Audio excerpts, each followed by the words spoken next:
কোরআনুল কারীমে আল্লাহ ব্যবহার করলেন ওয়াজ, ইয়াইজুকুম, আমি আল্লাহ ওয়াজ করছি। এখন আবার আজকে প্রোগ্রাম, আজকে 2টা প্রোগ্রাম, বলেন সুবহানাল্লাহ। এটা গাড়িতে উঠছি, বলেন সুবহানাল্লাহ। এইমাত্র রওনা দিয়েছি, বলেন সুবহানাল্লাহ। এইমাত্র গ্যাস সিএনজি ফিলিং স্টেশনে ঢুকেছি, বলেন সুবহানাল্লাহ।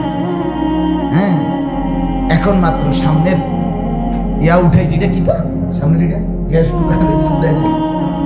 হ্যাঁ, এই সুবহানাল্লাহ উদয় আপনি গ্যাস ফিলিং স্টেশনে গেলে সুবহানাল্লাহ কি আছে, সবই যাইতে আছে না। এইটাও ফেসবুকে মানে মিনিট মিনিট, সেকেন্ড সেকেন্ড, এখন হাসতেছি, এখন নড়তেছি, এখন এটা করছি, সেকেন্ড সেকেন্ড ফেসবুকে দিতে হইব। একেবারে সারা পৃথিবীবাসী যে জানতে চাইছে আপনার কাছে, আপনি কি গ্যাস লন না পানি লন না কি আপনি তেল লন, এইটা আমরা জানতে হইব। এটা তো দরকার হয়ে গেল কেন?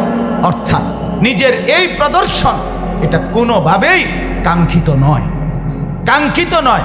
বরং আল্লাহ তাআলা বলছেন ওয়াজ। আমি বহু লোক আমার কাছে যখনই কেউ বলে আসে যে হুজুর একটা প্রোগ্রামের দাওয়াত দিতে আসছে, আমি না, আমি তো প্রোগ্রামে যাই না, প্রোগ্রামে যাই না, আমি তো প্রোগ্রাম করি নাই কখনো।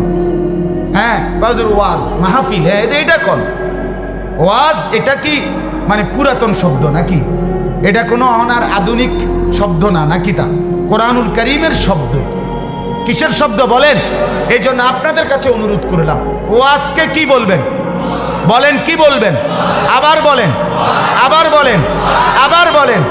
প্রোগ্রাম বলেন, প্রোগ্রাম বলেন, ওয়াজ বলেন।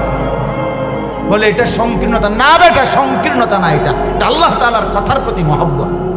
প্রোগ্রাম বললে তো হইতেই পারে যে এটা বুঝায় ওই ওয়াজকে বুঝে না, ওই ওয়াজকে বুঝায় না। ওয়াজ ওয়াজই হোক, অসুবিধা কি? এটা তো কোরআনে আছে।